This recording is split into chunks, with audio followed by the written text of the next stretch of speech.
అందరికీ స్వాగతం. క్యూఎల్యూ సమర్పిస్తున్న ఈ సండే మెడిటేషన్ క్లాస్‌కి మరొకసారి అందరికీ వార్మ్ వెల్కమ్ అండి. నా పేరు కిరణ్ అనుమాల శెట్టి. నేను క్వాంటమ్ లైఫ్ యూనివర్సిటీలో ట్రైనర్‌గా, ఒక థెరపిస్ట్‌గా చాలా సంవత్సరాలుగా నేను వర్క్ చేయడము, ప్రాక్టీస్ చేయడము జరుగుతోంది. ఈరోజు మనము ఒక అంశము ద్వారా కొన్ని ఆధ్యాత్మిక సూత్రాలు నేర్చుకొని, దాని నిత్య జీవితంలో ఎలా ఉపయోగించాలో నేర్చుకొని, దాని మీద మనం ధ్యానం చేయబోతున్నాము. ముందుగా క్వాంటమ్ లైఫ్ యూనివర్సిటీకి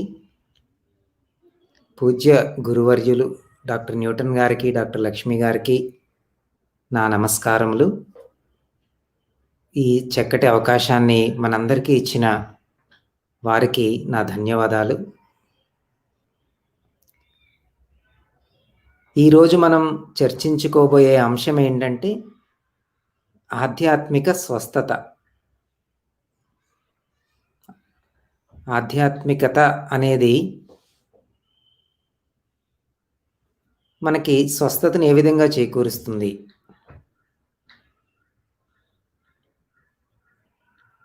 మనము ధ్యాన సాధన చేయడం వలన ఏ విధంగా స్వస్థత వస్తుంది? అసలు స్వస్థత అంటే ఏంటి ముందు?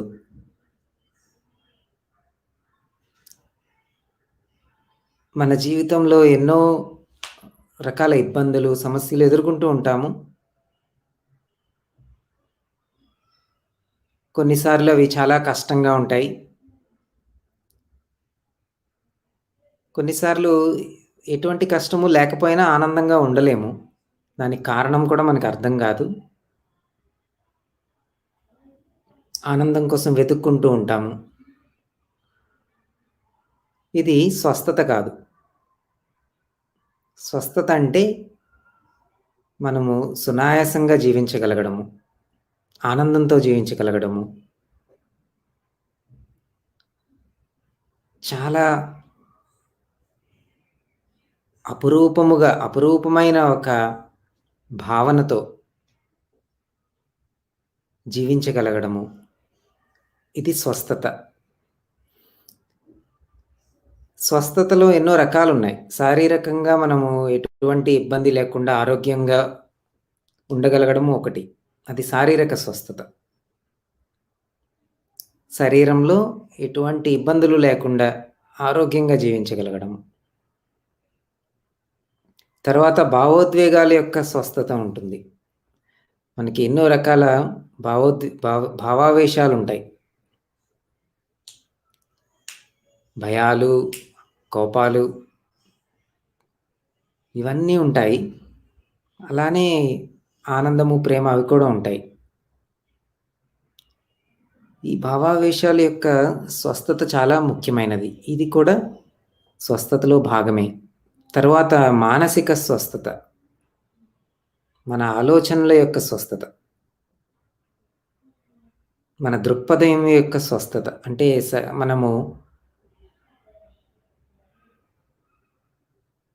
మనం ప్రమేయం లేకుండా చాలా చెడు ఆలోచనలు వస్తూ ఉంటాయి.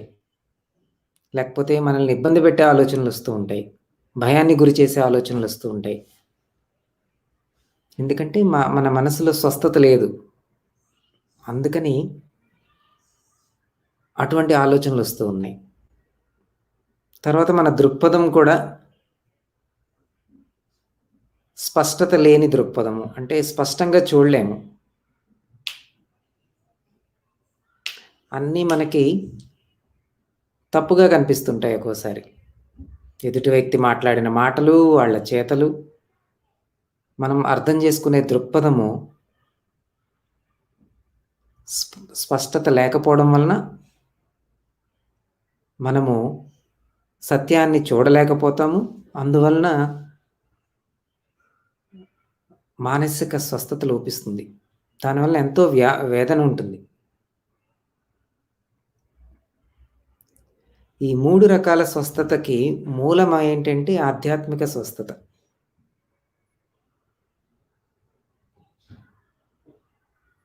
ఆధ్యాత్మిక స్వస్థత వస్తే మానసిక స్వస్థత, శారీరక స్వస్థత, మనోభావాల యొక్క స్వస్థత అన్నీ వస్తాయి. కనుక ఈరోజు మనము ఆధ్యాత్మిక స్వస్థత గురించి నేర్చుకుందాం.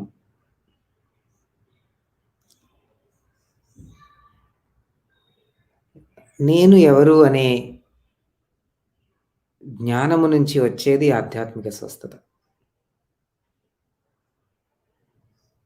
అజ్ఞానము అన్ని దుఃఖాలకి మూల కారణము. గౌతమ బుద్ధులు వారు చెప్పినట్లుగా అవిద్య అనేది అన్ని దుఃఖాలకి మూల కారణము. మనం ఎప్పుడైతే జ్ఞాన దీపాన్ని, జ్ఞానం అనే వెలుగుని, ఒక చిన్న వెలుగు రేఖని చూసినా ఎంతో స్వస్థత వస్తుంది.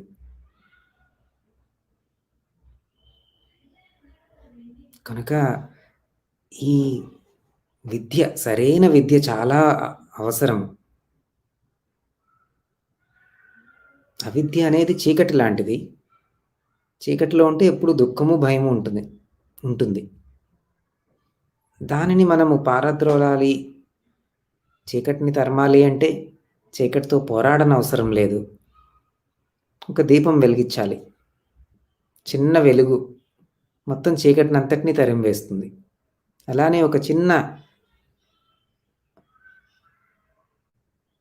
అవగాహన, నేను ఆత్మను, నేను ఆత్మతత్వాన్ని అనే ఒక చిన్న అవగాహన ఆ చీకటిని అంతటినీ తరిమివేయగలుగుతుంది.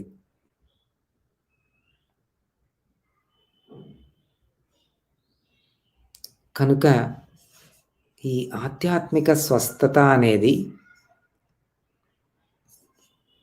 మూలము. మనం ఆనందమైన, ఆరోగ్యమైన, సంపూర్ణమైన జీవితం జీవించటానికి అది పునాది. లేకపోతే అసంతృప్తితో జీవించడం అనేది జరుగుతుంది. ఎప్పుడు ఆనందం కోసం వెతుక్కుంటూ ఉంటాం. చాలా బాహ్య విషయాల్లో వెతుక్కుంటాం. అది క్షణికమైపోతుంది ఆనందం.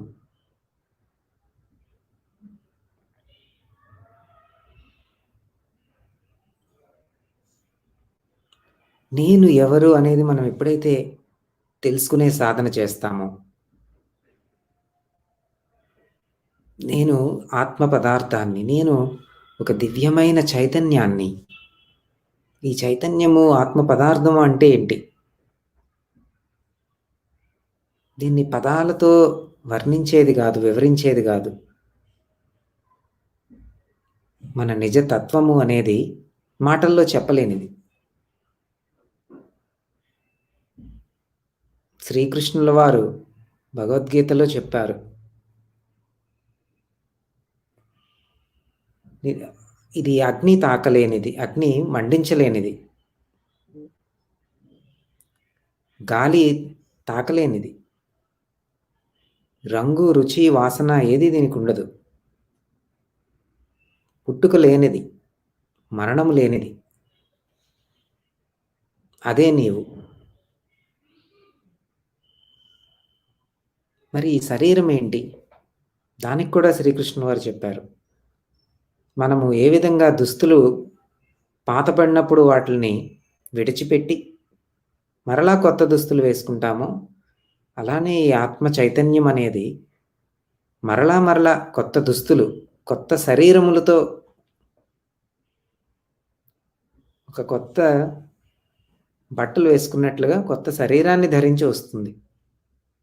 కానీ నీలో ఉన్న, మనలో ఉన్న చైతన్యము, ఆ జీవము అదే కొనసాగుతుంది. ఇది మరణం లేనిది, కాలానికి అతీతమైనది. భూత, భవిష్యత్, వర్తమానాలు మూడిటికి అతీతమైనది. మనము శరీరంలో ఉన్నప్పుడు ఈ మూడు ఉంటాయి. కాలం ఉంటుంది. నేను శరీరము అనుకునేప్పుడు మనము కాలంలోనే ఉంటాం. కానీ మనం ఎప్పుడైతే ఈ జ్ఞాన దీపాన్ని వెలిగిస్తామో, ఒక వెలుగును చూస్తామో, అరె! నేను ఈ శరీరము కాదు. నేను ఈ ఇంద్రియాలు కాదు. నేను ఈ రంగు, రుచి, వాసన, వినికిడి, స్పర్శ ఈ పంచ ఇంద్రియాలు నేను కాదు. ఈ పంచ ఇంద్రియాలని గ్రహిస్తున్న జీవం ఏదైతే ఉందో, చైతన్యం ఏదైతే ఉందో అదే నేను.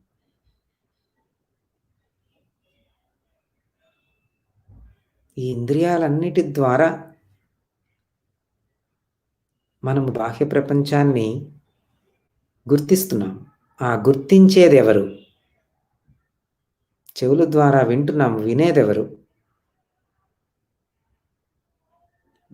నాలుక ద్వారా రుచి చూస్తున్నాము. రుచి చూసేదెవరు? దానిపై మనం ధ్యాస ఉంచగలిగితే అప్పుడు మనము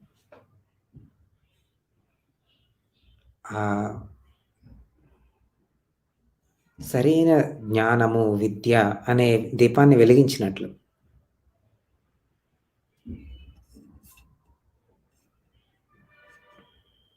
ఈ దివ్యమైన జ్ఞానము అన్ని ఆనందాలకి మూలం. ఇది మన జీవితాన్ని మొత్తం ప్రభావితం చేస్తుంది. నేను ధ్యానం మొదలుపెట్టక ముందు డాక్టర్ న్యూటన్ గారు, డాక్టర్ లక్ష్మి గారు నాకు పరిచయం కాకముందు నా జీవితం వేరే విధంగా ఉండేది. నేను చేస్తున్న ఉద్యోగమే నేను అనుకునేవాడిని. లేకపోతే ఒక తల్లిదండ్రులకి నేను కొడుకుగా నా జీవితంలో ఎంతో ప్రధానమైన పాత్ర అది నాకు. కొడుకు పాత్ర. అదే నేను అనుకునేవాడిని.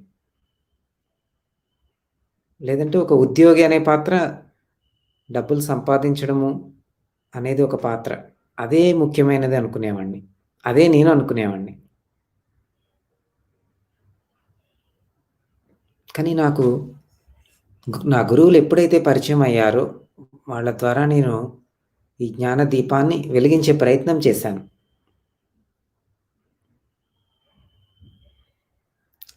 అప్పుడు నా జీవితంలో చాలా మార్పులొచ్చాయి. నా జీవితాన్ని ఎంతగానో ఇది ప్రభావితం చేసింది ఈ జ్ఞానం అనేది. ఒక సరికొత్త జీవితం. మొట్టమొదట ఏమైందంటే, నాకు సంతృప్తి అనేది వచ్చింది. నేనింక పరిగెత్తనవసరం లేదు. లేకపోతే ఏ పనిలోని కూడా నాకు సంతృప్తొచ్చేది గాదు. ఎందుకంటే నేనెంత చేసినా నాకన్నా ఇంకా చేసేవాళ్ళుంటారు. నేను ఎంత ఎక్కువగా ధనార్జన చేసినా నాకన్నా ఇంకా ధనార్జన చేసేవాళ్ళుంటారు. నేనెంత గొప్ప పేరు తెచ్చుకున్నా ఇంకా గొప్ప పేరు తెచ్చుకునేవాళ్ళుంటారు. కనుక సంతృప్తి ఉండేది గాదు. మొట్టమొదట నాకు సంతృప్తి అనేది నేను రుచి చూడగలిగాను. ఆ సంతృప్తి ఎప్పుడైతే వస్తుందో ఆనందమొస్తుంది.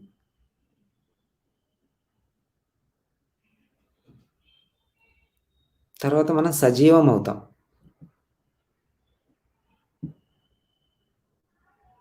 ఎక్కువగా దేనికోసం ప్రయత్నించం. లేకపోతే ఈ ప్రయత్నంలోనే, ఈ పరుగు పందెంలోనే జీవితమంతా వృధా అయిపోతూ ఉంటుంది. మనము చేసే కర్మలు కూడా అప్పుడు ఫలితాన్ని ఆశించి చెయ్యము. చక్కగా మనం చేయాల్సిన పనిని చేస్తాము. ఆ పనిలో పూర్తి ఆనందాన్ని అనుభూతి చెందుతూ చేస్తాము. ఫలితం మీద ధ్యాస ఉండదు. ఫలితం మీద దృష్టి ఉండదు. ఫలితమొస్తే మంచిదే. దాన్ని ఆనందిస్తాం. కానీ ఫలితం కోసం పరితపించి ఎప్పుడైతే పని చేస్తామో ఆ పనిలో దుఃఖం ఎక్కువుంటుంది. దుఃఖానికి అది దారి తీయవచ్చు.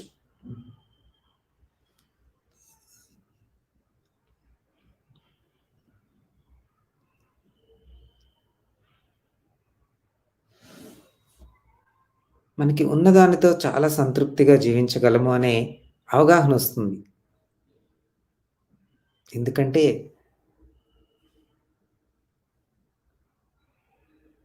ఏది అవసరము, ఏది అనవసరము. మన మన ధ్యాసని, మన శ్రమని, మన శక్తిని ఎప్పుడు అవసరమైన విషయాలపై పెట్టాలి. అనవసరమైన వాటిపై ఎక్కువ శ్రమని వెచ్చించామనుకోండి, అది దుఃఖానికి దారి తీస్తుంది. తర్వాత తెలుస్తుంది అనవసరమని అది. అప్పటికి చాలా టైం, ఎనర్జీ, ధనము అన్నీ వృధా అయిపోతాయి. నా జీవితంలో చాలా సార్లు ధ్యానం వలన నేను ఏది అవసరము, ఏది అనవసరము అని తెలుసుకొని, ఎందుకంటే మనకి ఎన్నో ప్రలోభాలుంటాయి మనసుకి. ఆ ప్రలోభాలు ఏం చేస్తాయంటే మనల్ని ఒక్కోసారి అనవసరమైన వాటిపై మరలిస్తాయి ధ్యాసని. అప్పుడు మనము ఈ ఆధ్యాత్మిక విద్య ద్వారా మేల్కోవాలి. మేల్కోగలుగుతాం. మనము ఎవరము? మనము ఈ చైతన్యము. ఆది అంతము లేనిది.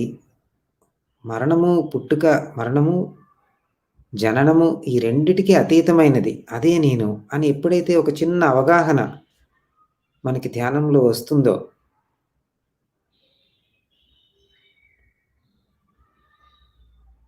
ఒక చెంబులో నీళ్లు తీసుకొని బిందెలో అందులో ఒక చిన్న డ్రాప్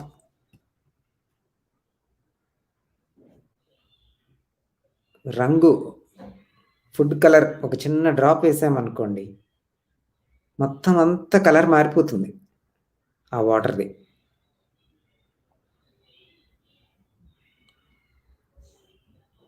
అదేవిధంగా మన మనసు అనే ఈ మహాసముద్రంలో ఈ జ్ఞానము అనే ఒక చిన్న బిందువు వేసాము అంటే, ఈ మనసు యొక్క స్వభావం మొత్తం మారిపోతుంది.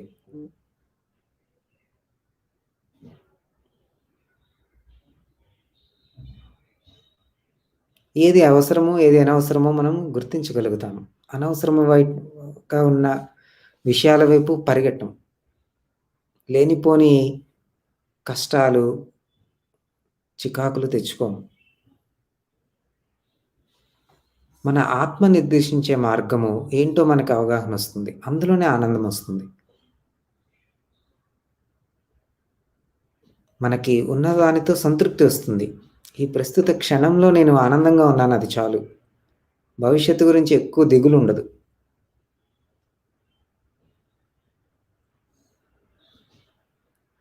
ఎప్పుడూ ఒక రకమైన కృతజ్ఞత భావంతో జీవించగలుగుతాము. అంటే నేను ఈ క్షణంలో ఎంతో ఆనందంగా ఉన్నాను. ఇది నాకు చాలు. ఈ క్షణంలో ఎన్నో మంచి విషయాలు మన జీవితంలో ఉన్నాయి. దానితో సంతృప్తి అనేది మనకి వస్తుంది.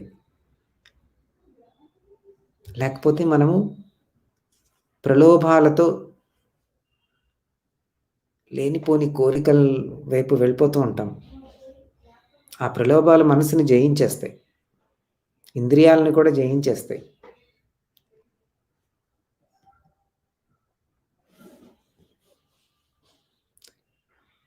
జీవితంలో కష్టాలనేవి వస్తాయి. రాకుండా ఉండవు. కష్టము, సుఖము, బొమ్మ, బొరుసు లాంటివి. చీకటి, వెలుగు 2 ఉంటాయి. కానీ మనము చెడులో కూడా మంచిని చూడగలుగుతాము.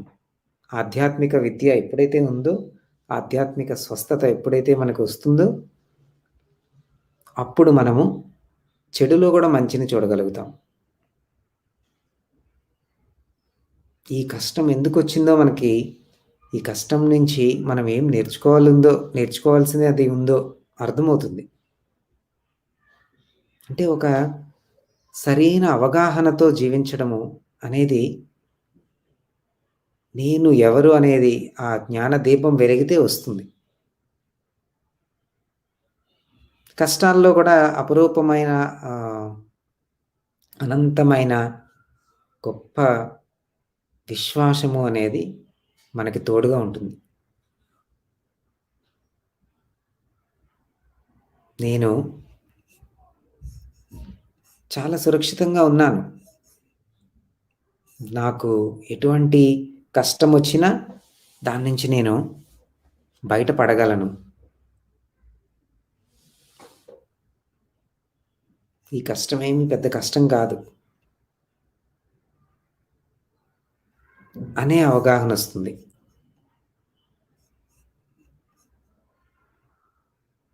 మన జీవితంలో 100 మంచి జరుగుతూ ఉంటాయి. కానీ ఒక్క చెడు జరిగేసరికి మొత్తం జీవితాన్నే నిందిస్తాం. ఎప్పుడూ కష్టాలే నాకు అంటూ ఉంటాం. మన దృష్టి ఎప్పుడూ ఆ 100 వాటి మీద ఉండదు. ఇవి అందరికీ ఉన్నాయి. అందులో వింతేముంది అనుకుంటాం. మంచి విషయాలు 100 జరుగుతాయి. కానీ చెడు ఒక్కటి జరిగితే మనము ఆ చెడు మీదే ధ్యాసంతా ఉంచుతాం. అలా కాకుండా ఆధ్యాత్మిక జీవన విధానంలో ఏంటంటే మనము 100 చెడు జరుగుతున్న 100 విషయాలు మనకి అనుకూలంగా, సానుకూలంగా జరగటం లే. ప్రతికూలంగానే జరుగుతున్నాయి. కానీ ఒక్క విషయము సానుకూలంగా జరిగినా మన ధ్యాస దానిపై ఉంచుతాం. సంతృప్తిగా జీవిస్తాం దాని పట్ల. ఆనందము అనేది ఒక మానసిక స్థితి. ఆ మానసిక స్థితి ఎప్పుడు వస్తుంది? మనసు శుద్ధి కాబడినప్పుడు. సహజ స్థితి అది. ఆ మానసిక శుద్ధి అనేది ఆత్మజ్ఞానము ద్వారా జరుగుతుంది. ఆధ్యాత్మిక విద్య ద్వారా జరుగుతుంది. నేను ఎవరు అనే సత్యము ద్వారా ఆ శుద్ధి అనేది జరుగుతుంది.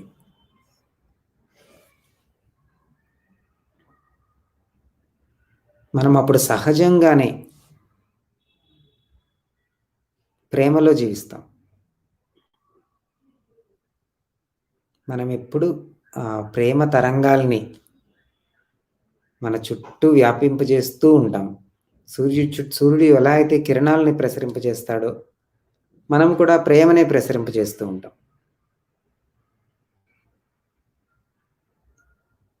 మనం ప్రేమలో ఎప్పుడైతే జీవిస్తామో ఈ ప్రపంచమంతా అందంగా కనిపిస్తుంది. లేకపోతే అందాన్ని చూడలేము. ప్రకృతిలో ఉండే సౌందర్యము, ఎదుట వ్యక్తిలో ఉండే సౌందర్యము, ఆత్మ సౌందర్యము, ఎన్నో వింతలు ఉన్నాయి ఈ ప్రపంచంలో, ఈ భూలోకంలో. సూర్యోదయము, సూర్యాస్తమము, వెన్నెల, పౌర్ణమి, ఇవన్నీ అద్భుతాలు. ఎంతో సౌందర్య భరితమైనవి. కానీ ఆ సౌందర్యాన్ని మనము పూర్తిగా ఆస్వాదించాలి అంటే మనము ప్రేమలో జీవించగలగాలి. ప్రేమలో జీవించడము అనేది ప్రయత్నంతో సాధ్యమయ్యేది కాదు. ప్రేమను ఎవరు నేర్చుకోలేరు, అలవర్చుకోలేరు. ఎందుకంటే అదే మీరు కనుక. మీరు కానిదైతే మీరు అవ్వచ్చు. అదే మీరు ఈ ప్రేమ తత్వం అయినప్పుడు కొత్తగా మరలా మీరు దాన్ని నేర్చుకోలేరు. కానీ అది తెలుసుకోవడానికి అవరోధాలను మాత్రం తొలగించుకోవచ్చు. మానసిక శుద్ధి, మనోభావాల శుద్ధి ఎప్పుడైతే జరుగుతాయో అప్పుడు మీ ప్రేమతత్వం బయటకొచ్చేస్తుంది. వజ్రాన్ని ఎవరు తయారు చేయరు.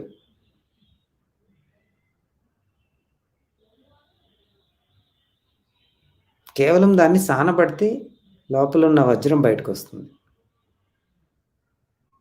అలానే మనందరము ఒక్కొక్క రకమైన వజ్రం. ఆల్రెడీ లోపల వజ్రం ఉంది. పైన మాత్రం దుమ్ము, మురికి, బురద అన్నీ ఉన్నాయి. కానీ లోపలున్నది వజ్రమే.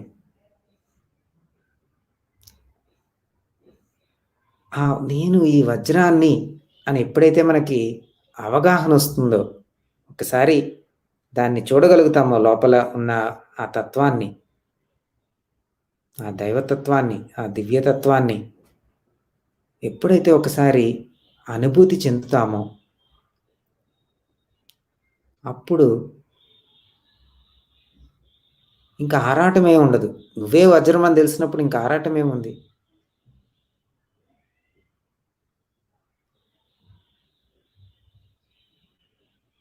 కేవలం ఈ సానబట్టడం అనే ప్రక్రియ కొంత అవసరము. దానికి మనం సిద్ధంగా ఉంటాం. కొన్ని కష్టాలు జీవితంలో అవసరమే అని అప్పుడు అర్థమవుతుంది. ఓహ్! ఈ కష్టం నన్ను సానపడడానికే వచ్చింది. నాలో వజ్రాన్ని వెలికి తీయడానికి వచ్చింది. కనుక చేదరించుకోము కష్టాలని. కష్టాల నుంచి పారిపోము. సరే చూద్దాం. సాన పడుతూ ఉంది కదా! వజ్రం పైకి రాకుండా ఉంటుందా? అని అనిపిస్తుంది. అప్పుడు మనము కష్టాలని సునాయాసంగా దాటగలుగుతాము. ఆ దాటే ప్రక్రియలో మనము ఈ మన లోపల ఉన్న వజ్రాన్ని బయటకి తీసుకొనొస్తాం. దానికోసం ప్రయత్నించం గానీ అది జరుగుతుంది.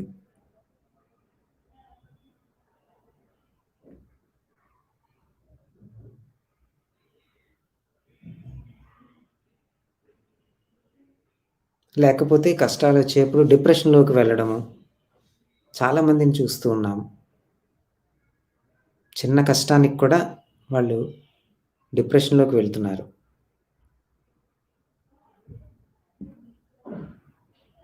ముఖ్యంగా యువత.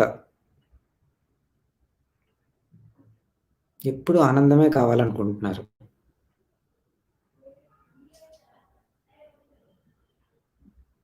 కానీ మన ఆత్మ ఏదైతే ఉందో అది మనకి సరైన సమయంలో సరైన కష్టాల్ని తీసుకొని ఇస్తుంది.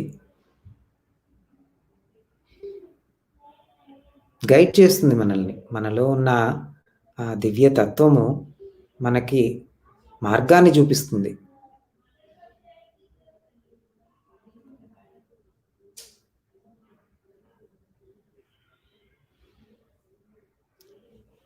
సో, ఇటువంటి అవగాహన మనకి ఆధ్యాత్మిక విద్య వలన వస్తుంది. ఆధ్యాత్మిక జ్ఞానము వలన వస్తుంది. ఇదే ఆధ్యాత్మిక స్వస్థత.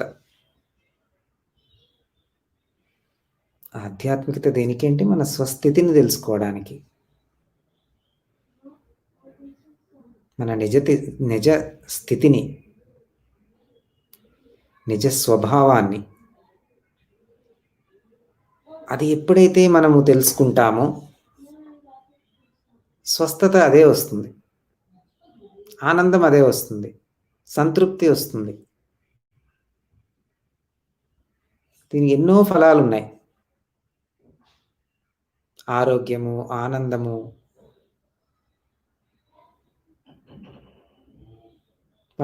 వాటి వెనకాతల మనం పరిగెట్టనవసరం లేదు. ప్రాపంచిక సుఖాలు అన్నీ వస్తాయి. కానీ వాటి కోసం మనం పరిగెట్టనవసరం లేదు. వాటి కోసం ఎప్పుడైతే పరుగు తీస్తామో వృధా అవుతుంది జీవితం. జీవితం ఎందుకంటే లిమిటెడ్. మనము 100 సంవత్సరాలు మనిషికి జీవిత కాలం పరిమితి. ఇంకా కొంతమంది ఇంకొంచెం ఎక్కువ కాలం. ఎక్కువ తక్కువలుంటాయి. కానీ పరిమితమైనది జీవితం మాత్రం. ఈ పరిమితమైన జీవిత కాలంలో ఎన్ని ప్రాపంచిక విషయాలని మనం సాధించగలము? ఎన్ని ఎంత సాధించినా ఇంకా ఏదో ఒకటి సాధించాల్సింది ఉంటూనే ఉంటుంది.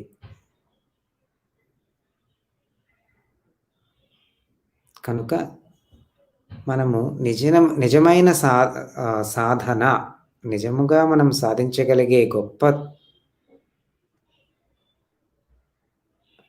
కార్యము ఏంటి అంటే, మనం ఎవరో తెలుసుకోవడం. ఇది మనతో వస్తుంది. ఈ శరీరాన్ని విడిచి వెళ్ళిన కూడా అది వృధా కాదు. కానీ మనం ఎప్పుడైతే ప్రాపంచిక విషయాల్లోనే సాధించటానికి, పేరు సంపాదించటానికి మనం ఎన్నో తరాలని చూస్తున్నాము. ఎంతోమంది మనము చరిత్ర చదివాము. ఎంతో గొప్ప గొప్ప పనులు చేసిన వాళ్ళున్నారు. గొప్ప విషయాల్ని సాధించిన వాళ్ళున్నారు. కానీ అవేవి వాళ్ళతో రాలేదు. వాళ్ళతో పాటు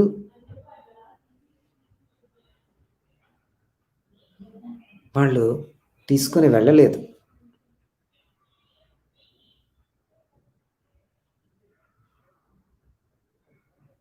ప్రాపంచిక విషయాలన్నిటిని ఏదో సమయంలో మనం వదిలేయాల్సిందే.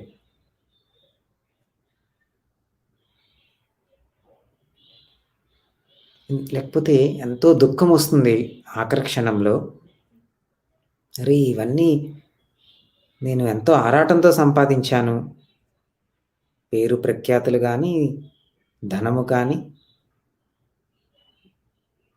ఇవన్నీ నేనెంతో కష్టపడి సంపాదించాను. ఇవేమీ నాతో రావటం లేదిప్పుడు అనేది అర్థమైపోతుందప్పుడు. అప్పుడు దుఃఖమొస్తుంది.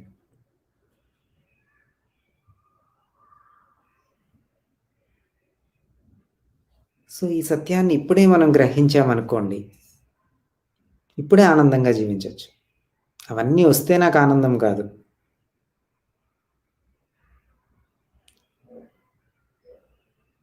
నేను ఈ క్షణంలోనే ఆనందంగా జీవించగలను. ప్రపంచంలో ఆనందం కోసం ఎన్నో మార్గాలను వెతుక్కుంటున్నారు. కానీ సత్యం ఏంటంటే, ఆనందానికి ఎటువంటి మార్గము లేదు. ఆనందమే మార్గం. ఈ క్షణంలో ఆనందంగా జీవించాలనే మనం నిర్ణయం తీసుకుంటాం కదా! అదే మార్గము.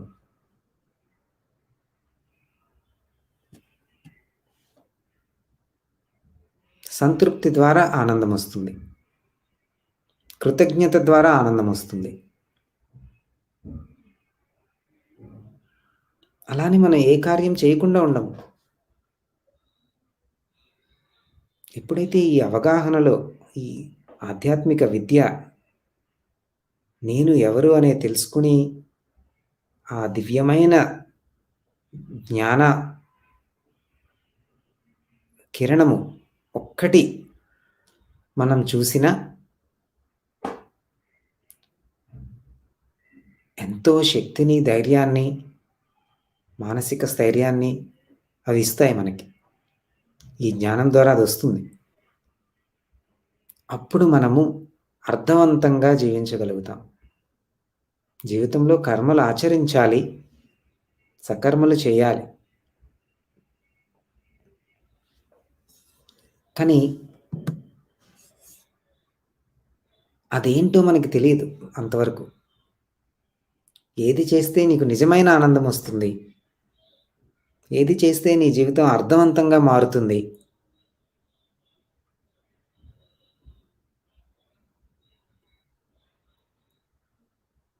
ఏది చేస్తే నీ జీవితం ఒక దివ్యమైన జీవితంగా అనిపిస్తుంది నీకు?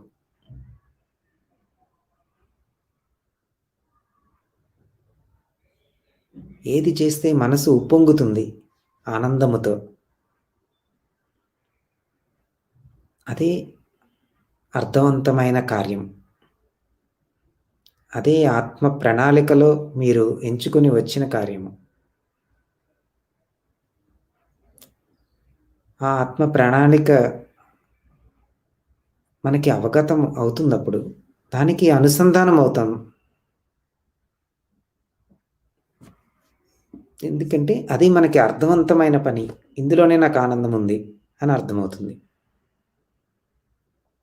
అప్పుడు అది కష్టతరమైన అది చేయటానికి సంసిద్ధులమవుతాం. లేకపోతే మనం ఒక గిరి గీసుకొని, ఇదే నాకు ఆనందంగా ఉంది ఈ జీవితమే, ఇందులోనే ఉంటాను. ఈ గిరి దాటి ప్రయత్నించను. ఎందుకంటే, అందులో కొంత రిస్క్ ఉంటుంది, కష్టం ఉంటుంది.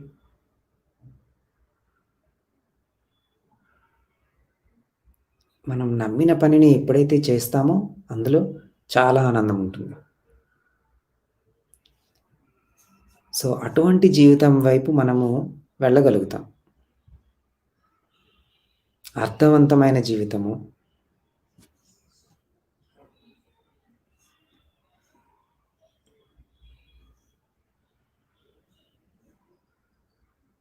అదే ఆత్మ అనుసంధానము. ఆత్మ ప్రణాళికకి అనుసంధానం.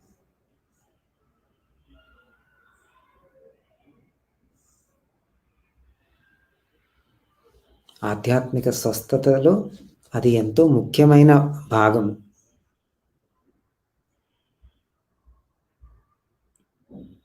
మన కర్మలన్నీ మన ఆత్మకి అనుసంధానమై ఉండాలి.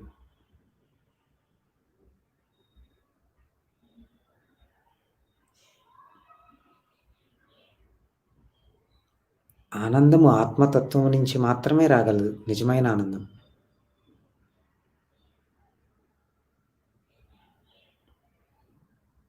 ఎప్పుడైతే ఏదైతే నిర్ధారించుకొని ఆత్మగా ఈ భూమిపైకి వచ్చామో, అది మనం మర్చిపోతాం. గుర్తుండదు.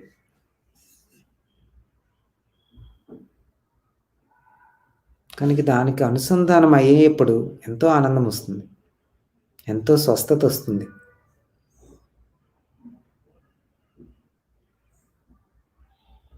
జీవితం ఎంతో సరళమవుతుంది. లేదు అనుసంధానం అవ్వకుండా దానికి వ్యతిరేక దిశలో మన పనులున్నాయి.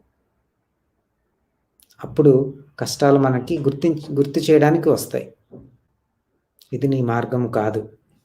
సత్య మార్గంలో జీవించు. నీ ఆత్మ మార్గంలోకి నువ్వు రా అని చెప్పి గుర్తు చేసి తీసుకొస్తాయి.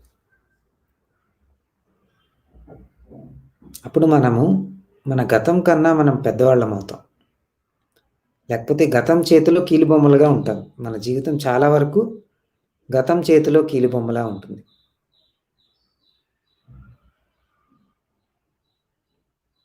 ఎందుకంటే గతము చాలా పెద్దది. చిన్నతనం ఈ జన్మ తీసుకుంటే ఈ జన్మలోనే చాలా పెద్ద గతం ఉంది మనకి. ఇది కాకుండా తల్లి గర్భంలో కూడా గతం ఉంది. ఇంకా గత జన్మలున్నాయి. ఈ జన్మని ప్రభావితం చేసే కొన్ని గత జన్మలున్నాయి. సో, ఈ గతమంతా మన జీవితాన్ని నిర్దేశిస్తూ వెళ్తూ ఉంటుంది. కానీ ఆత్మకి ఎప్పుడైతే అనుసంధానం అవుతామో, నేను ఎవరు అనేది మనము గుర్తించే ప్రయత్నం చేస్తామో, అప్పుడు శ్రీకృష్ణుల వారు చెప్పినట్లుగా భగవద్గీతలో ఆత్మజ్ఞానము ద్వారా కర్మలన్నిటినీ, కర్మ సంస్కారాలన్నిటినీ దగ్ధం చేయవచ్చు. ఆత్మజ్ఞానం అనే ఈ నిప్పు నీ కర్మ సంస్కారాలన్నిటినీ దగ్ధం చేస్తుంది, బూడిద చేస్తుంది అని చెప్పారు ఆయన. ఈ గతం నుంచి వచ్చే కర్మ సంస్కారాలు ఎంతో బలమైనవి. వాటి పని అవి చేసుకుంటూ వెళ్తాయి. కర్మ సిద్ధాంతానికి అనుసరించి వాటి పని అవి చేసుకుంటూ వెళ్తాయి. కానీ నువ్వు ఈ గతం కన్నా పెద్ద, గతం చేతిలో కీలుబొమ్మ కాదు. నీ జీవితం ఆ కర్మ ఫలానికి లోబడి ఉండనవసరం లేదు. ఈ కర్మల్ని దగ్ధం కావించుకోవచ్చు. గతాన్ని మనము చక్కగా ఆ గతం నుంచి నేర్చుకొని దాన్ని విడిచిపెట్టగలగచ్చు.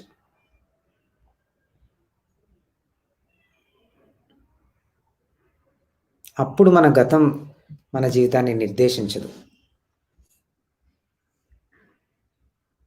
అప్పుడు ఏమవుతుందంటే, మన ఆత్మ ప్రణాళిక ఏదైతే ఉందో, అది మన జీవితాన్ని ముందరకు నడిపిస్తూ ఉంటుంది. ఒక విశ్వాసము, శరణాగతి అనే ఈ 2 మనల్ని ఆ మార్గంలో నడిపిస్తూ ఉంటాయి. చాలా సునాయాసంగా. ఒక బాతు నడుస్తూ ఉంది నేలపై.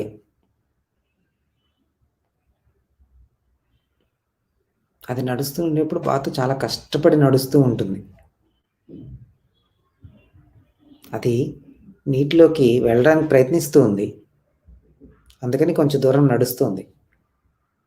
కానీ ఒకసారి అది నీటి దగ్గరకొచ్చి ఇంకొక్క అడుగు వేసి నీటిలోకి వెళ్ళింది.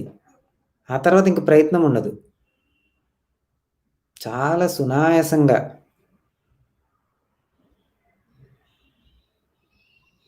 ఆ బాతు ఈదుకుంటూ వెళ్తుంది. తను ఈదదు. ఆ నీళ్ళే సరస్సులో ఉన్న నీటి ప్రవాహము చక్కగా తనని తీసుకుంటూ ముందుకు వెళ్తూ ఉంటుంది. మనము గత ప్రభావంతో జీవితం ఎప్పుడైతే జీవిస్తామో, ఆ బాతు యొక్క నడకలాగా ఉంటుంది. నేలపై నడకలాగా కష్టంగా ఉంటుంది. కానీ నేను ఈ ఆత్మ చైతన్యాన్ని అనే దివ్యమైన జ్ఞానము, సరైన విద్య ఏదైతే మనకి వస్తుందో, ఆ ఆత్మ విద్య ద్వారా మన జీవితాన్ని ఎప్పుడైతే అనుసంధానం చేస్తామో ఆత్మకి,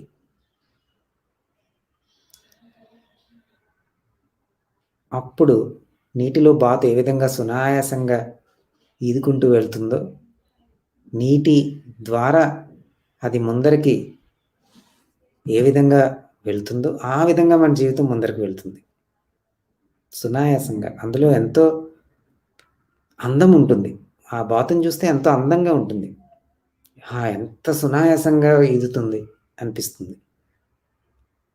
అలానే మన జీవితం కూడా అంత అందంగా ఉంటుంది.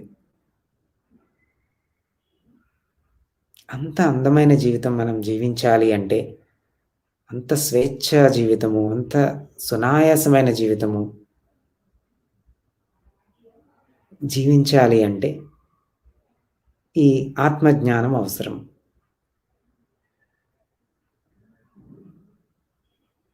సరియైన విద్య అవసరం. ధ్యాన సాధన ఎంతో ముఖ్యం. మనము ఇంతవరకు చెప్పినట్లుగా ఏది అవసరము, ఏది అనవసరము అనేది జీవితంలో మనము తెలుసుకొని, అవసరమైన వాటికి మన సమయాన్ని వెచ్చించాలి.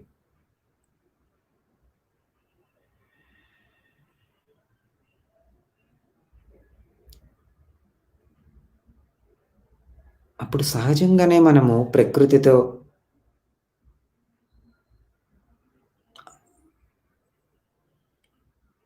అనుసంధానమై జీవిస్తాము. ప్రశాంతంగా జీవిస్తాము. ప్రకృతికి హాని కలిగించము, జంతువులకి హాని కలిగించము. ఏ జీవులకి హాని కలిగించము. మన బాంధవ్యాలన్నిటిని గౌరవిస్తాం. ఎంతో విలువ ఇస్తాం బాంధవ్యాలకి. కనుక ఈ ఆధ్యాత్మిక విద్య అనేది మనము చక్కగా జీవించటానికి ఉపయోగపడుతుంది.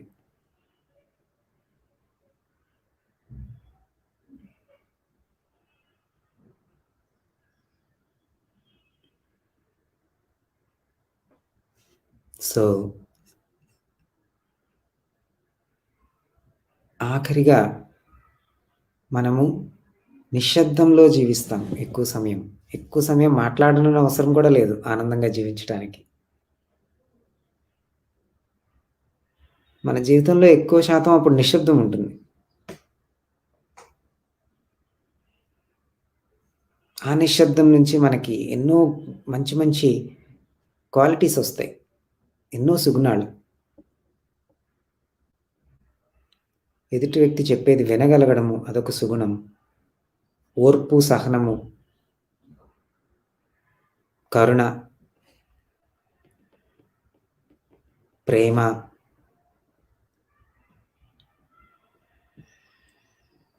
ఎప్పుడూ సంతోషంగా ఉండగలగడము. ఇవన్నీ ఆ నిశ్శబ్దం నుంచి ఒస్తాయి.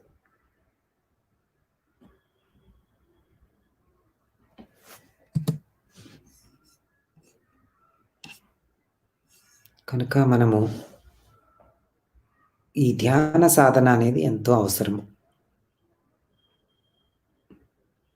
ప్రతిరోజు ధ్యానం చేయాలి. కొంత సమయాన్ని మనము ఈ ఆత్మ విద్యని ఆర్జించటానికి ప్రయత్నించాలి.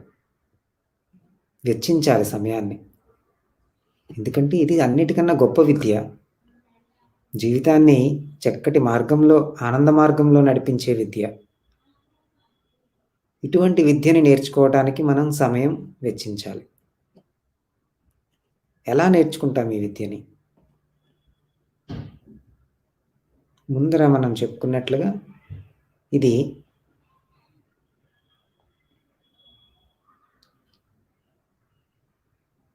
ఆ వజ్రాన్ని ఏదైతే సానబట్టే ప్రక్రియ ఉందో ఆ ప్రక్రియ ధ్యానము అంటే.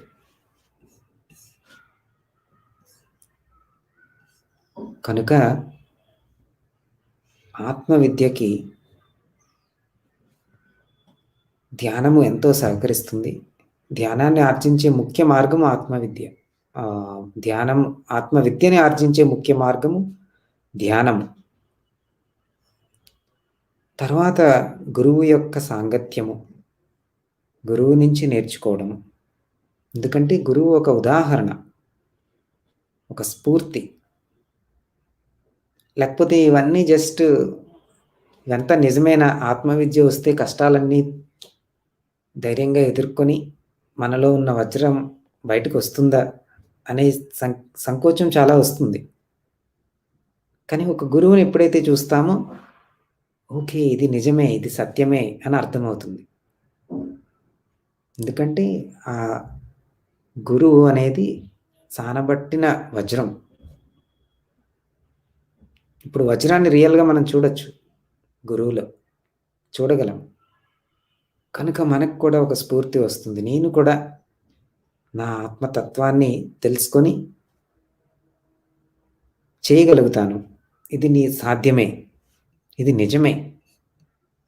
అని ఒక ప్రూఫ్ ఉంటుంది మనకి గురువు రూపంలో. అదే కాకుండా గురువు మనకి మార్గదర్శకత్వం చూపిస్తారు.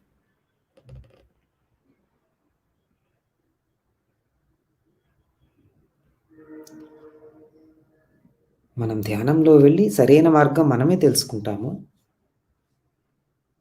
అంతర్గురువుని మనము కన్సల్ట్ చేసి, బాహ్య గురువుని కూడా మనం కన్సల్ట్ చేయాలి. ఈ అంతర్గురువుని మనం పూర్తిగా బయటికి తీసుకొచ్చే వరకు బాహ్య గురువు యొక్క సహాయం అవసరం. కనుక ఈ మూల చైతన్యము అనేది ఆ తత్వాన్ని పూర్తిగా తెలుసుకున్న గురువు. అటువంటి గురువు మనకి మార్గాన్ని చూపించగలుగుతారు. అప్పుడు మన జీవితము ఒక పెను మార్పు వస్తుంది జీవితంలో. గురువు ఏమీ చేయనవసరం లేదు. ఎందుకంటే గురువు ఒక ఉదాహరణ.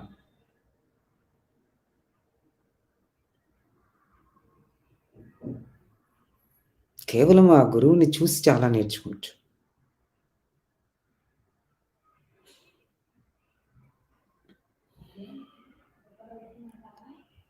అటువంటి గురువులు నా జీవితంలో నాకు లభించారు. డాక్టర్ న్యూటన్ గారు, డాక్టర్ లక్ష్మి గారు.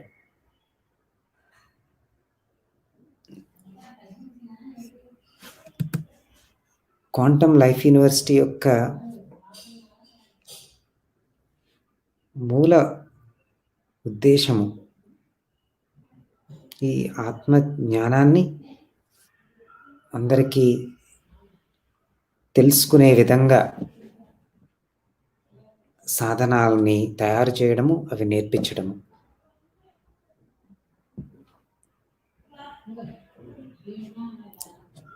ఇది నిజంగా ఎక్స్పీరియన్స్ చేసిన గురువు ద్వారా ఈ జ్ఞానము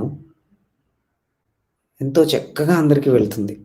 అందరిలోని ఈ జ్ఞాన బీజం అనేది ఉంటుంది. దాన్ని మనం మేల్కొల్పగలుగుతాం. సో అటువంటి గురువు యొక్క సాంగత్యము ఈ ఆధ్యాత్మిక స్వస్థతకి ఎంతో అవసరం.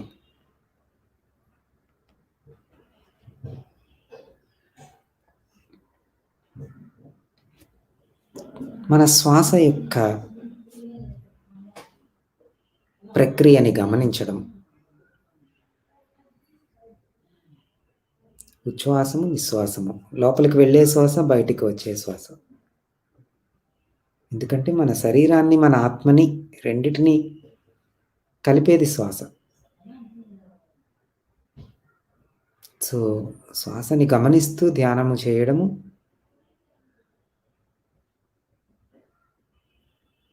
ద్వారా ప్రతిరోజు చేయాలి. ఈ సాధనని చేయడము ద్వారా మనము అంతర్శుద్ధిగా వింపబడతాం. కొంత టైం పడుతుంది. ఒక అరగంట ధ్యానం చేయగానే అంతర్జ్యోతి వెలగదు. సానబట్టే ప్రక్రియ కొన్నిసార్లు టైం పడుతుంది, కొన్ని సంవత్సరాలు పడుతుంది. కానీ ఓపికతో మనము కొన్ని రోజులు చేయగలిగితే, ఒక 40 రోజులైనా పట్టు వదలకుండా ప్రతిరోజు కూర్చొని ఒక గంట చేయగలిగితే, తరువాత మనకి ఎన్నో ఉపయోగాలు ధ్యానం వల్ల అవన్నీ అనుభవపూర్వకంగా మనం ఒక్కొక్కటి తెలుసుకోగలుగుతాం.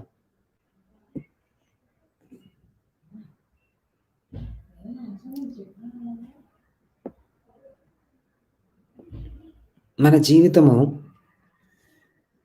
ప్రాపంచిక విషయాలన్నిట్లోనే ఉంటుంది. అన్నిట్లో పాల్గొంటాం.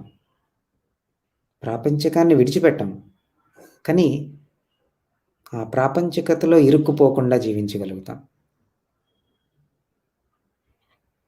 తామరాకుపై నీటి బొట్టు ఏ విధంగా చక్కగా తామరాకుపై నీటి బొట్టు తన ఉనికిని కోల్పోదు, అలానే ఉంటుంది.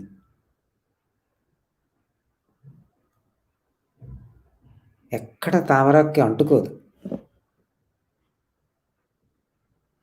కానీ తామరాకు పైనే ఉంటుంది.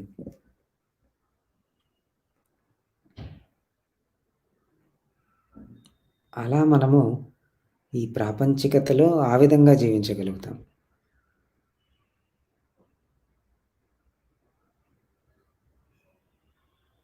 మనము ఈ శరీరంలో ఉంటున్న దివ్యమైన ఆత్మతత్వము అని అవగాహనతో జీవించగలుగుతాము. అప్పుడు మన శరీరాన్ని కూడా మనము ఒక సాధనంగా చూస్తాం. ఈ శరీరం ఎంతో అవసరము. ఈ శరీరము ధ్యానం చేయడానికి అవసరం. శరీరం లేకపోతే ధ్యానం లేదు. తెలుసుకోవడం అనే ఆత్మజ్ఞానాన్ని వెలిగించడం అనే క్వశ్చన్ కూడా లేదు. కనుక శరీరం ఎంతో ముఖ్యమైనది. ఈ శరీరం మనం కాదు, కానీ శరీరం ఎంతో పవిత్రమైనది.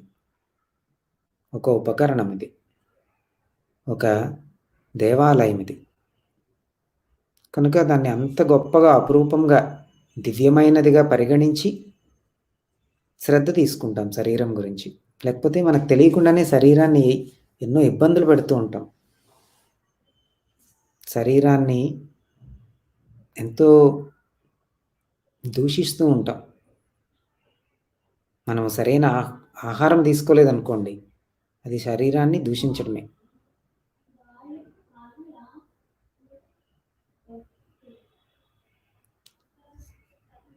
సరైన పానీయాలు తీసుకోలేదు. అది కూడా శరీరాన్ని పాడు చేయడమే.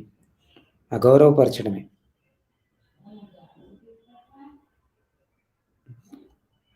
మన మనోభావాల్ని చక్కగా చూసుకోవటం లేదు. అప్పుడు కూడా మన శరీరాన్ని మనం ఇబ్బంది పెడతాం. మన ఆలోచనలను మనము నియంత్రించుకోవటం లేదు. అప్పుడు కూడా శరీరాన్ని ఇబ్బంది పెడతాం.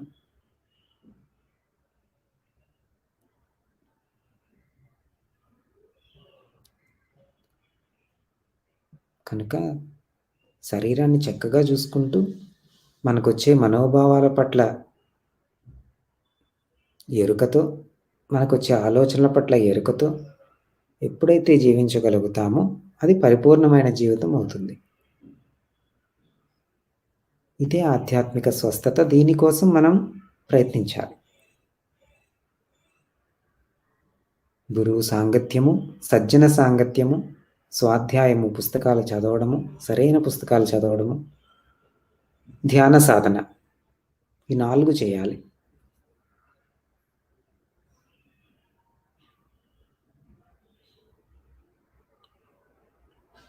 అప్పుడు మనము సాక్షిగా ఉండగలుగుతాము. ఒక సాక్షిగా మన జీవితాన్ని గమనిస్తూ జీవించగలుగుతాం.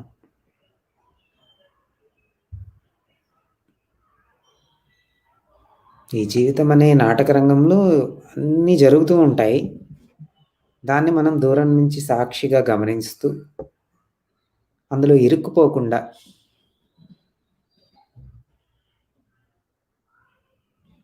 కొన్నిసార్లు ఇరుక్కుపోయినా మరలా ఈ జ్ఞానం మనల్ని వెనక్కి తీసుకొస్తుంది. నువ్వు ఆత్మతత్వానివి. ఈ నాటకంతో నీకు సంబంధం లేదు. కానీ నాటకంలో పాల్గొంటావు అని మనకి గుర్తు చేస్తూ ఉంటుంది ఈ జ్ఞానము. అప్పుడు మాత్రమే మనము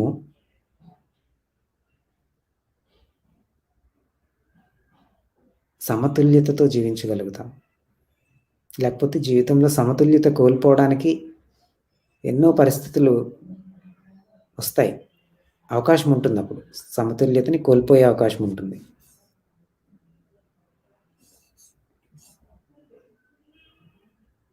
సత్యంలో జీవించడము, సమతుల్యతతో జీవించడము, ఇవన్నీ సమానమే. ఇవన్నీ ఆత్మవిద్య ద్వారా వచ్చేవి. అవన్నీ ఒక్క ఆత్మవిద్య ద్వారా ఈ నేను ఎవరు అనే దీపాన్ని మనం చూసినట్లయితే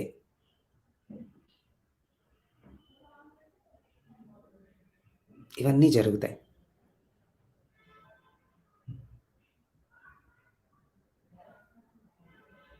జీవితం ఎంతో సునాయాసం అవుతుంది. ప్రయత్నం ఉంటుంది, కానీ సునాయాసంగా ఉంటుంది. ఎందుకంటే ఫలితంపై ఆసక్తి ఉండదు. పనిని పని కోసం చేస్తాం. ధ్యానాన్ని కూడా ధ్యానం కోసమే చేస్తాం. ధ్యానం కూడా ఫలితం ఆశించి చేస్తే అది భారం అయిపోతుంది.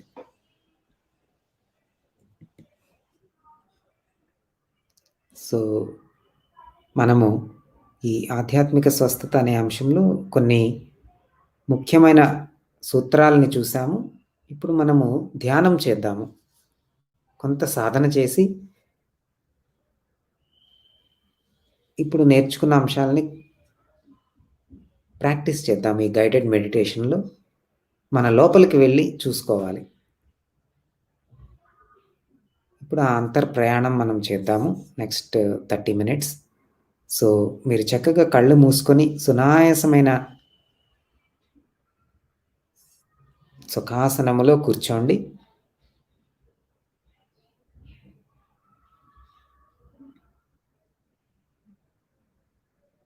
మీ శరీరాన్ని, మనసుని చక్కగా రిలాక్స్ చేయండి. మీరు తీసుకునే ప్రతి శ్వాసతో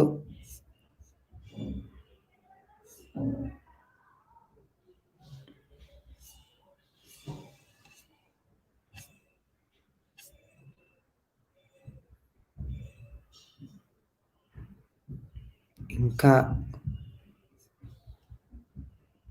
చక్కగా రిలాక్స్ అవుతున్నారు.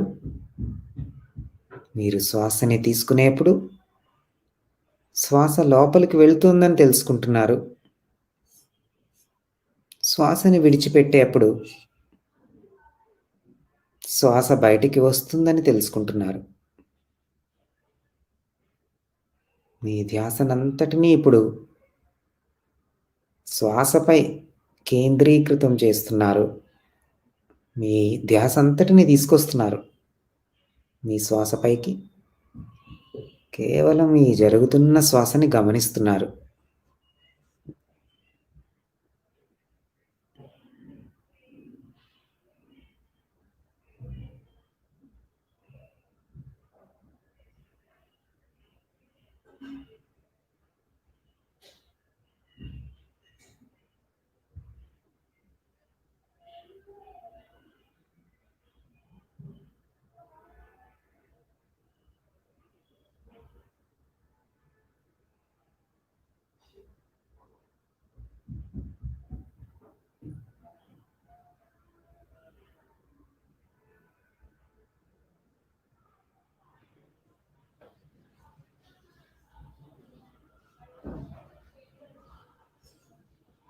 మీ మనసుని నిశ్చలం చేస్తున్నారు.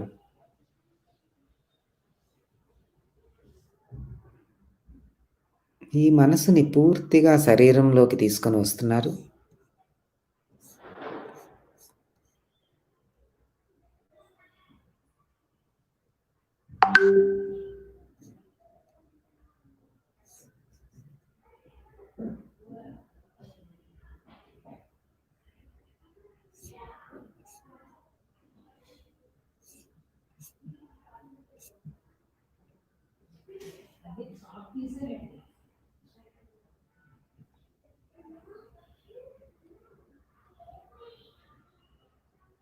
మీ శరీరాన్ని ఒకసారి గమనిస్తున్నారు.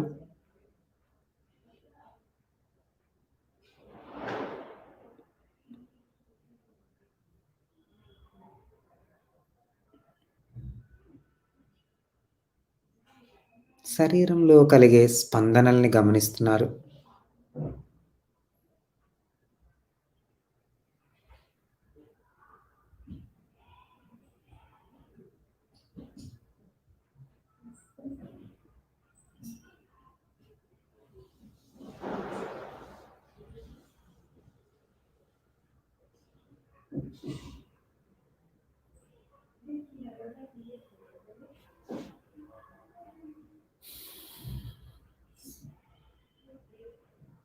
ఈ శరీరం ఒక దివ్యమైన దేవాలయము, పవిత్రమైన దేవాలయము.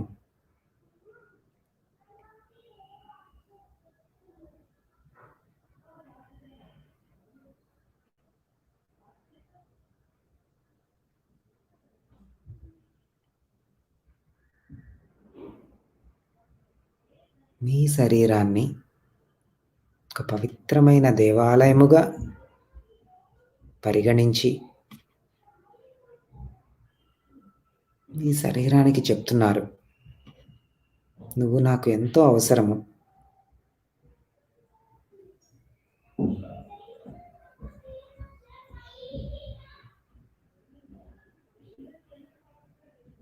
నువ్వు ఒక పవిత్రమైన దేవాలయము.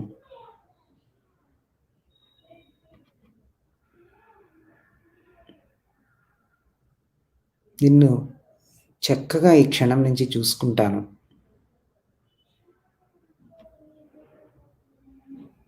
అని మీ శరీరానికి చెప్తున్నారు.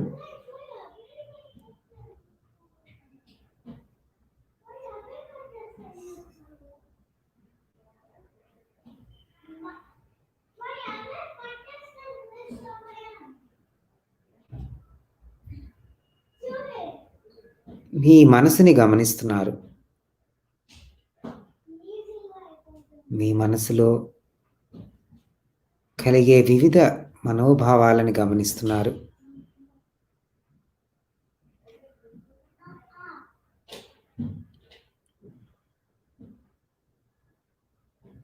ఎన్నో మనోభావాలు. వీటన్నిటినీ పవిత్రమైనదిగా, పవిత్రమైన అంశాలుగా పరిగణిస్తూ ఇప్పుడు మీ మనసుతో చెప్తున్నారు.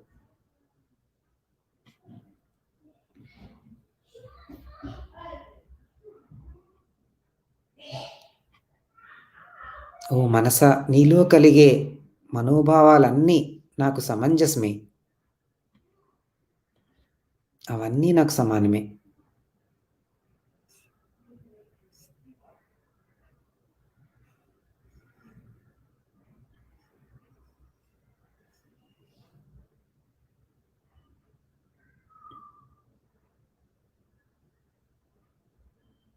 అలాగే మీ మానసిక క్షేత్రంలో కలిగే ఆలోచనలు,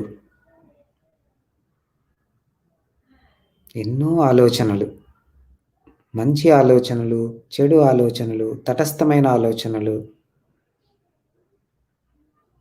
వీటన్నిటిని అలానే గమనిస్తున్నారు.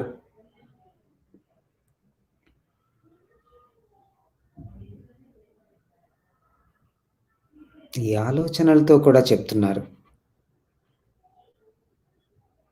ఈ మానసిక క్షేత్రంలో కలిగే ఆలోచనలతో మీరిప్పుడు చెప్తున్నారు. ఈ ఆలోచనలన్నీ నాకు సమంజసమే. వీటన్నిటినీ నేను సమానంగా చూస్తున్నాను. కానీ ఈ ఆలోచనలేవీ నేను కాదు. వీటన్నిటినీ గమనిస్తున్న ఎరుకే నేను. అలానే ఈ మానసిక క్షేత్రంలో కలిగే మనోభావాలేవీ నేను కాదు. వీటన్నిటినీ గమనిస్తున్న ఎరుక నేను.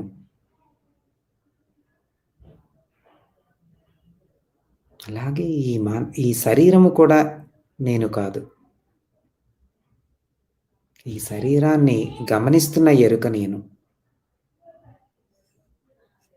ఈ ఇంద్రియాలు, పంచేంద్రియాలు ఏవీ నేను కాదు.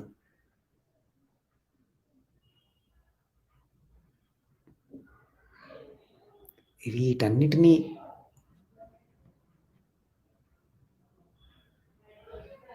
గమనిస్తున్న ఎరుక నేను.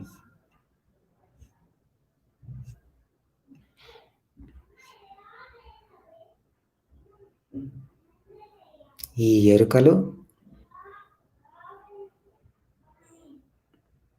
చక్కగా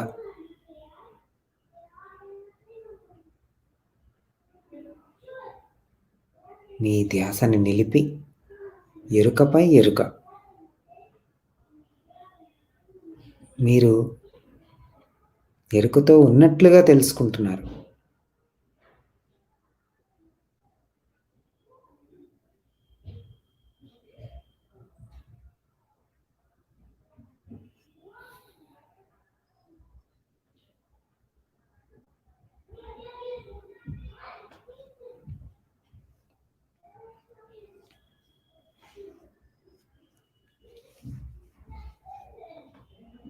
ఇక్కడ ఏమీ చేయనవసరం లేదు.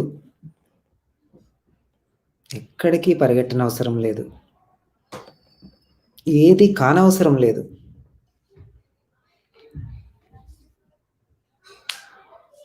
మీరు ఏదో అదే మీరు. దేనిని మార్చనవసరం లేదు.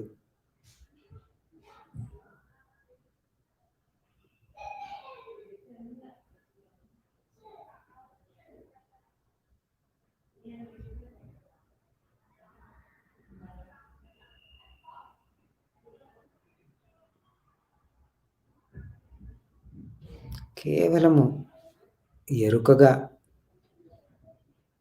కొనసాగుతున్నారు.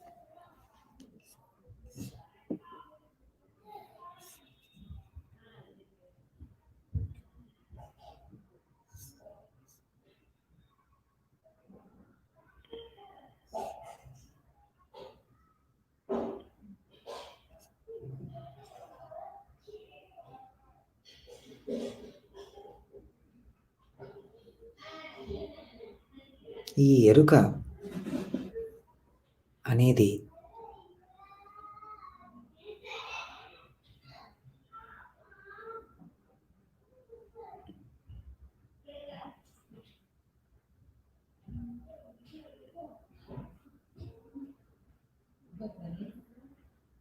ఒక పదార్థము కాదు.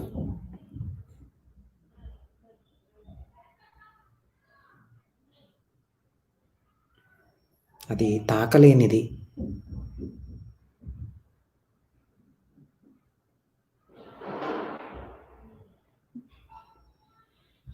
అగ్ని మండించలేనిది. గాలి తాకలేనిది.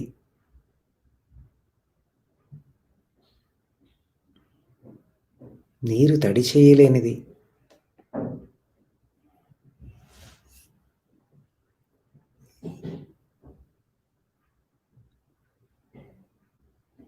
ఏ విధంగానూ దాన్ని నశింపచేయలేము.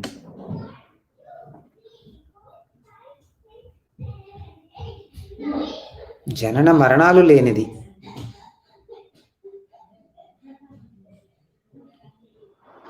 కాలానికి అతీతమైనది. అదే నీవు.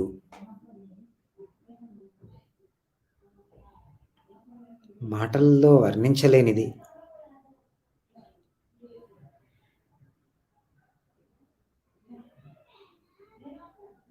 ఈ నిజతత్వంలో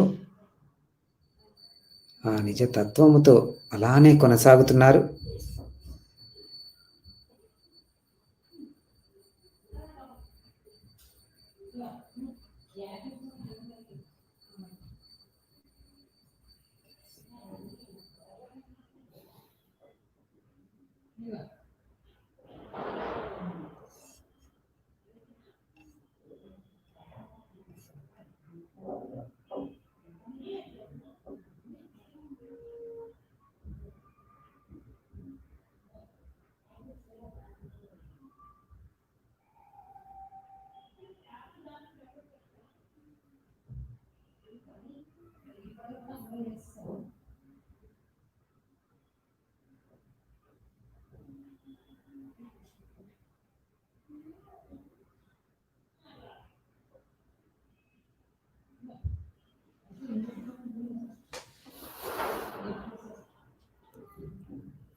ఆది అంతము లేనిది. ఈ అనంతమైన నిజతత్వములో మీరిప్పుడు అలానే ఎరుకగా కొనసాగుతున్నారు.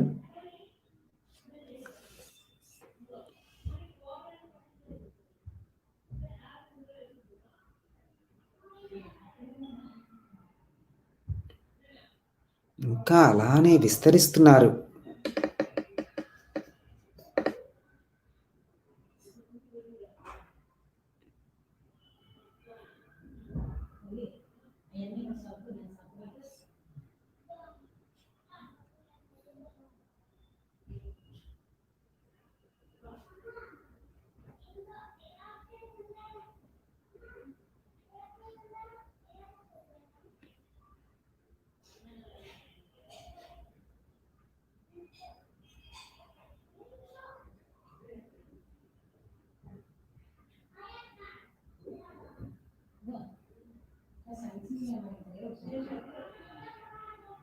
ఇక్కడ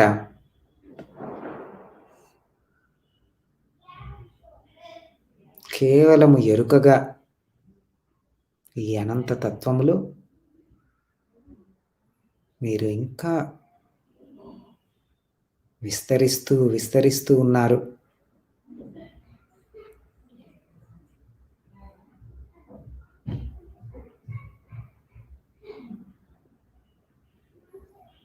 మీ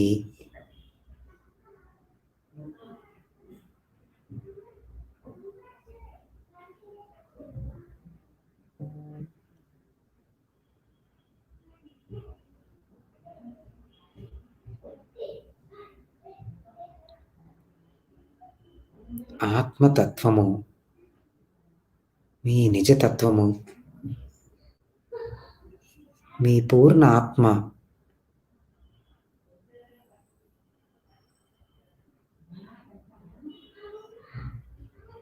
ఆ పూర్ణ ఆత్మతో ఇప్పుడు మీరు విలీనం అవుతున్నారు. పూర్తిగా ఒకటవుతున్నారు.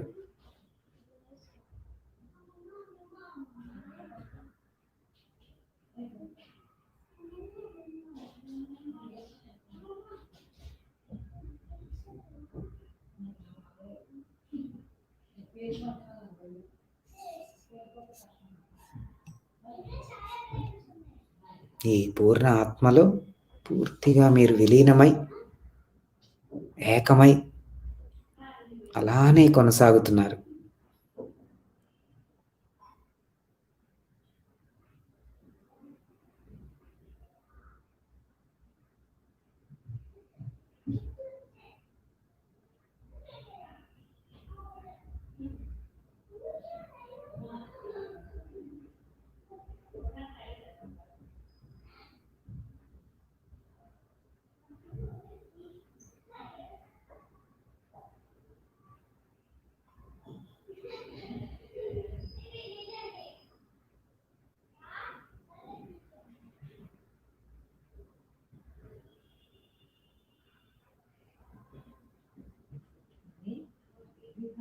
ఇప్పుడు మీ జీవితాన్ని ఈ పూర్ణ ఆత్మ నుంచి ఒకసారి గమనించండి.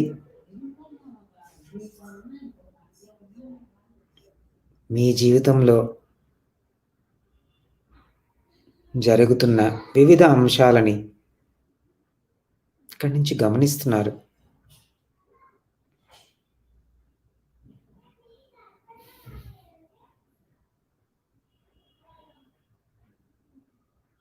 ఒక ఆత్మతత్వముగా,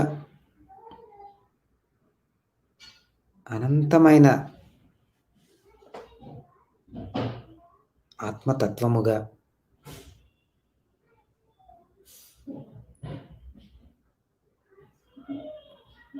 ఈ పూర్ణాత్మ నుండి మీ జీవితాన్ని ఒకసారి గమనించండి. మీ జీవితంలో మీకు ఆనందాన్నిచ్చే అంశాలు ఎన్నో ఉన్నాయి. వాటిని ఒకసారి గమనిస్తున్నారు.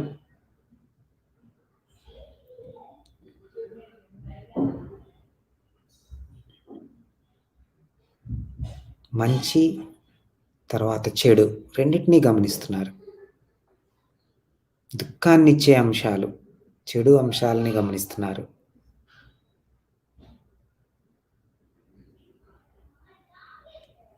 మీరు ఈ ఆత్మతత్వముగా రెండిటినీ సమానముగా చూస్తున్నారు. రెండిటిలోని ఇరుక్కోవటం లేదు. మంచి సమ్మతమే, చెడు సమ్మతమే. రెండిటినీ సమానంగా చూస్తున్నారు.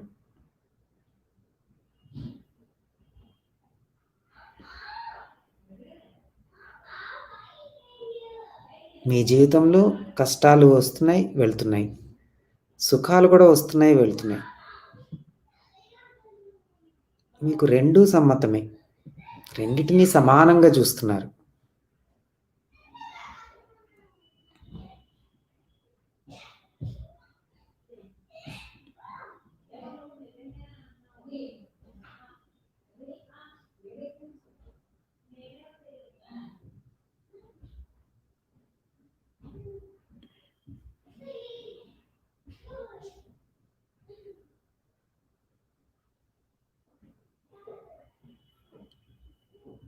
ఈ ఆత్మతత్వముగా ఒక చక్కటి గుణాన్ని, ఆత్మ యొక్క గుణాన్ని, ఎన్నో గుణాలు, ప్రేమ, కరుణ, ధైర్యము, శక్తి, విశ్వాసము, కృతజ్ఞత,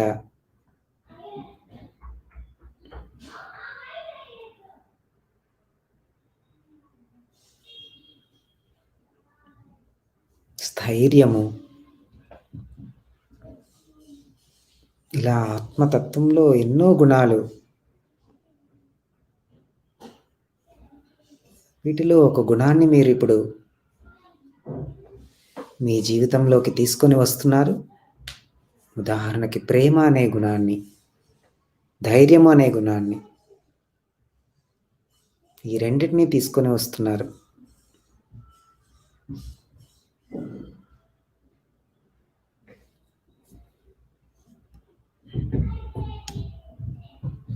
ఈ ప్రేమ అనే గుణాన్ని పూర్తిగా మీ శరీరంలో నింపుకుంటున్నారు. ఈ ప్రేమ తరంగాలు మీ శరీరమంతా నిండుతున్నాయి.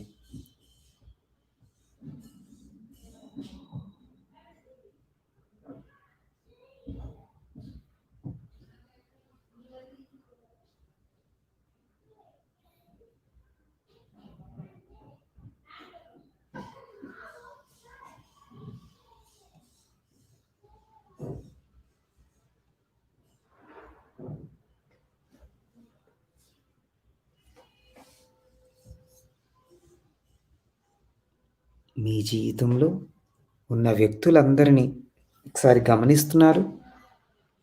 మీ కుటుంబ సభ్యుల్ని, స్నేహితుల్ని, శత్రువుల్ని.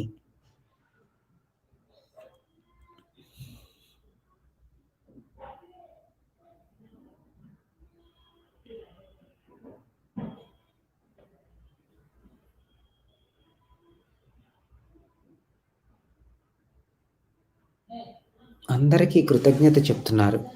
అందరినీ ఈ ప్రేమతో మీరిప్పుడు తాకుతున్నారు.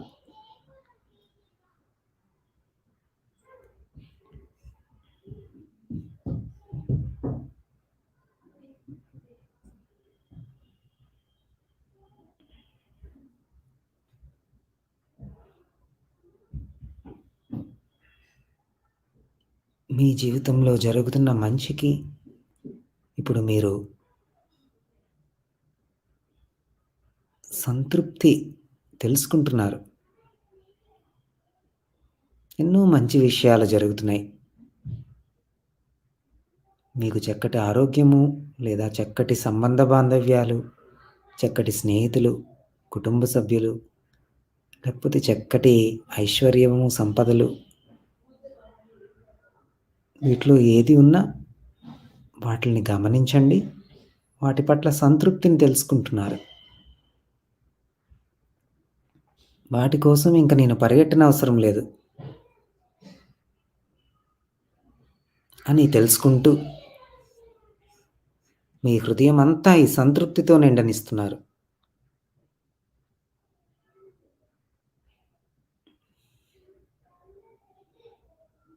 ఈ అపారమైన సంతృప్తి మీ హృదయం అంతా నిండుతోంది.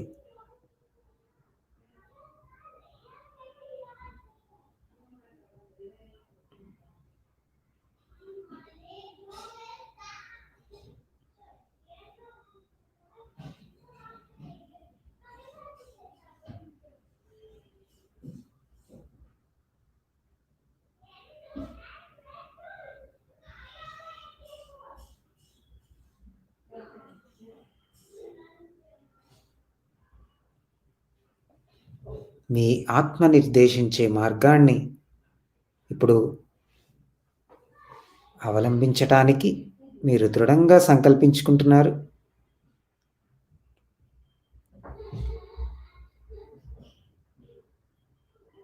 ఏది అవసరమో, ఏది అనవసరమో తెలుసుకుంటున్నారు.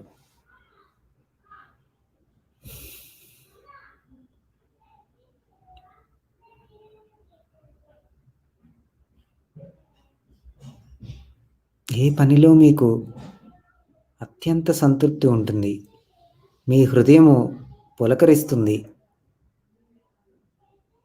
మీ ఆత్మ ఆనందంతో నృత్యం చేస్తుంది, అటువంటి పని అవసరము. అది మీకు అర్థవంతమైన జీవితాన్ని ఇస్తుంది.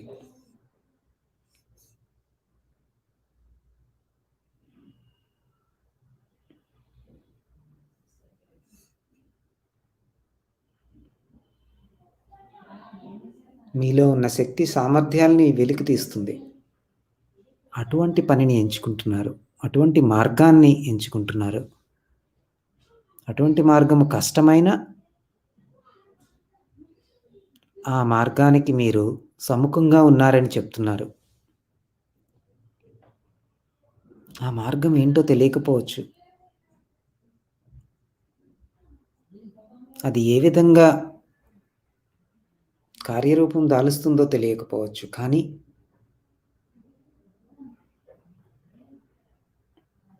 కేవలము ఆ మార్గాన్ని విశ్వసిస్తూ దానికి సముఖంగా ఉన్నారు.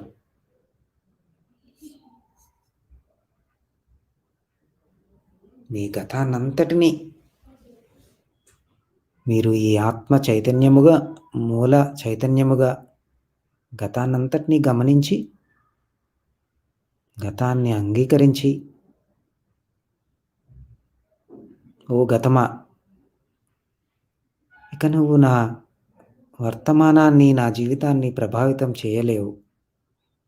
నిన్ను పూర్తిగా అంగీకరించి విడిచిపెడుతున్నాను అని ఆ గతంతో చెప్తూ, ఈ గతం కన్నా మీరిప్పుడు పెద్ద అవుతున్నారు.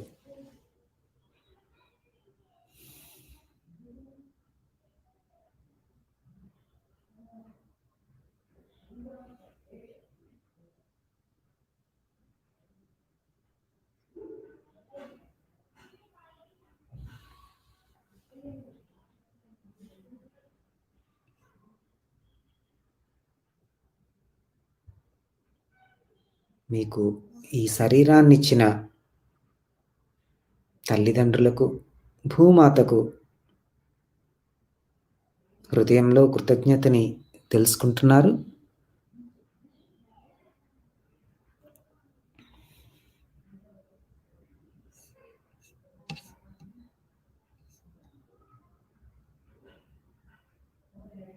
మౌనంగా మీ తల్లిదండ్రులకి, ప్రకృతి మాతకి, భూమాతకి కృతజ్ఞతని తెలుపుతున్నారు.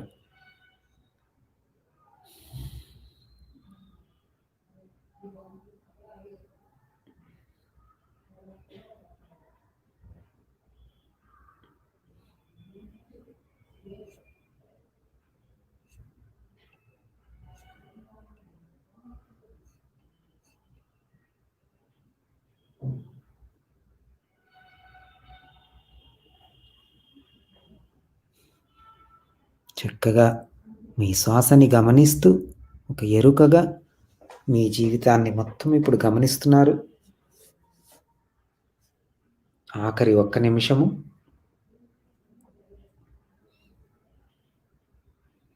మీ జీవితంలో అన్ని అంశాలలో ఈ ప్రేమని, కృతజ్ఞతని నిండనిస్తున్నారు.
మీ జీవితము ఎంతో అపురూపమైనది,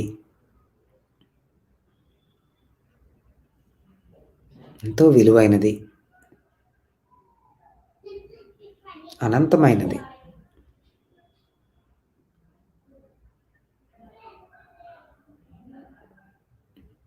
ఈ శరీరములో, ఈ జీవితం కాలంలో మీరు సమయాన్ని వృధా చేయకుండా చక్కగా ఆధ్యాత్మిక దివ్య జ్ఞానము అనే జ్యోతిని వెలిగించి, అంధకారాన్ని మీరు సునాయాసముగా నయం చేసుకోవచ్చు. ఈ చక్కటి సంకల్పంతో మీ శరీరాన్ని, శ్వాసని గమనిస్తూ మెలకువ స్థితిలోకి తిరిగి వస్తున్నారు.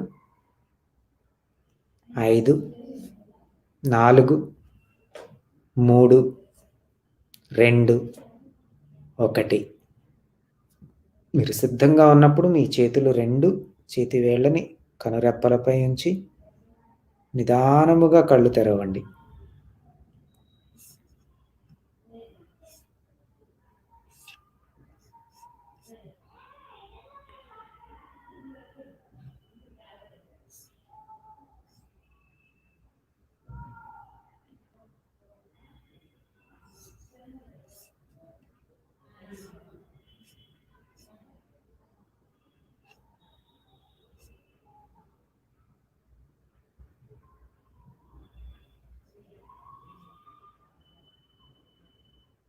Okay friends. నాకు ఈరోజు మీతో ఈ జ్ఞానాన్ని పంచుకునే దివ్యమైన అవకాశాన్ని ఇచ్చిన క్వాంటమ్ లైఫ్ యూనివర్సిటీకి, మహాగురువులు డాక్టర్ న్యూటన్ గారికి, డాక్టర్ లక్ష్మి గారికి, ధ్యానులందరికీ నా నమస్కారములు. మరలా ఇంకొక ఆదివారము ఇంకొక అంశంతో మరలా కలుద్దాము.